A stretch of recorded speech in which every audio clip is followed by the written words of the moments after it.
Débuté le 14 juin, le séminaire gouvernemental a connu son épilogue ce 19 juin au centre de conférence internationale de Kintélé sous la houlette du Premier ministre Anatole Koliné Makosso. Durant 6 jours, le gouvernement Makosso a passé au peigne fin le projet du président de la République ensemble poursuivant la marche en vue de déterminer l'action gouvernementale et cibler les projets prioritaires pouvant impacter considérablement le quotidien des Congolais. Les recommandations de cette première expérience se focalisent essentiellement sur la poursuite des pourparlers avec les partenaires sociaux, financiers et l'amélioration du climat des affaires pour booster le dynamique économique. 1. Pour surmonter la crise économique et financière, notre pays ne peut régler cette crise uniquement par ses propres moyens. Cependant, des signaux forts en matière d'amélioration de la gouvernance devraient être envoyés à tous les partenaires. Ainsi, les différentes actions à mener pour surmonter la crise économique et financière sont: poursuivre les négociations avec tous les acteurs privés, les partenaires bilatéraux et multilatéraux, dont le FMI, pour alléger le poids de l'endettement de l'État. Mobiliser les ressources externes et internes, relancer et diversifier l'économie. Ce séminaire gouvernemental a jeté sans nul doute les bases d'un travail collégial pour le gouvernement dans la perspective de transformer en action concrète la vision du président de la République inscrite noir sur blanc dans le projet Ensemble poursuivant la marche. Anatole Koliné Makosso fixe ici son équipe sur les défis à relever.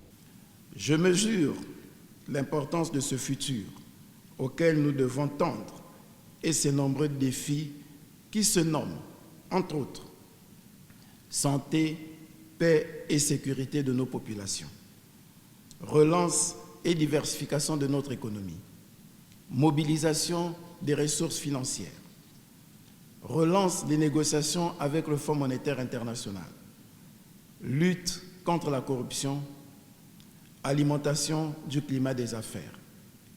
Bref, nous avons passé en revue tous les axes de la gouvernance institutionnelle et systémique, de la gouvernance économique et financière attractive, de la gouvernance sociale et solidaire, telle que formulée par le président de la République lui-même.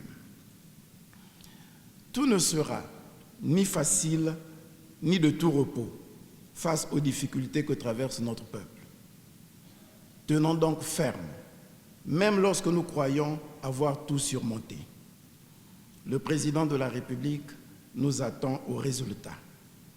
Le peuple nous attend à l'ouvrage. Ne nous laissons pas distraire. Le gouvernement Makosso, qui est attendu au résultat, se fixe chaque trimestre pour le même exercice.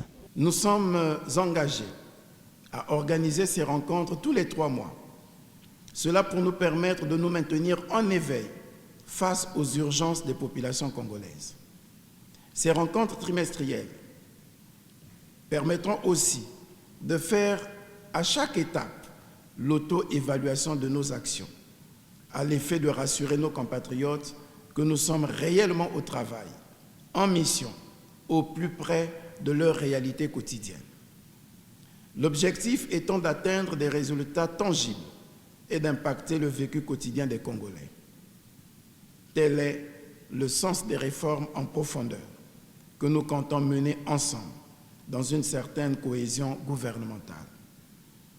L'approche de la gestion axée sur les résultats, une des thématiques développées au cours de ce séminaire, s'inscrit bien dans ce cadre pour nous permettre d'évaluer, au titre des résultats, non seulement l'objectif, mais aussi les effets et l'impact des actions et des politiques mises en œuvre au service de la population. La vision déterminée, les projets prioritaires dénichés, ce séminaire donne aussi de la matière au Premier ministre de peaufiner et présenter la politique générale de son gouvernement devant les 2 chambres du Parlement le 21 juin prochain.